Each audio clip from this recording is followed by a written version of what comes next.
I think public art, murals specifically, they are a chance to make people pay attention, to stop people in their tracks, and to reclaim space in a way that has instantaneous impact.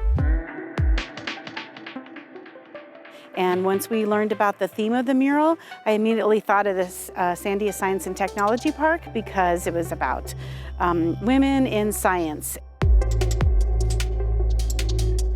Women in STEM is absolutely spot on for the Sandia Science and Technology Park and for the greater community, including Sandia National Laboratories and the city.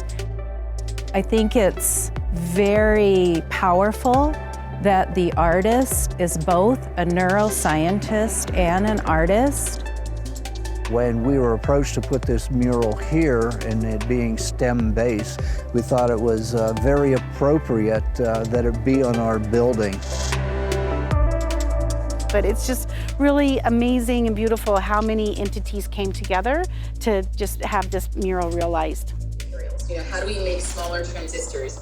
How do we make different... I take like a personal sense of pride in driving past that mural and seeing like, okay, this represents the impact that women can have on the community of working together, creating this kinetic energy, this movement and this inspiration.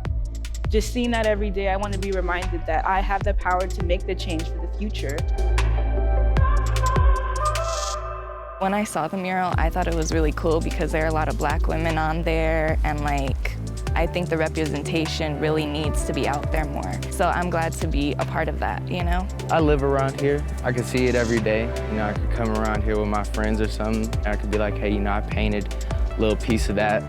I'm so excited for the future because the face of science is definitely changing, and I'd love to see that change progress even more.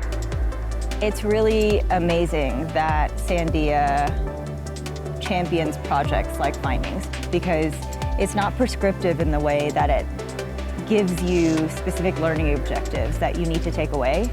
It's more of a portal to discovery, and I'm just so happy that Sandia Labs is a partner.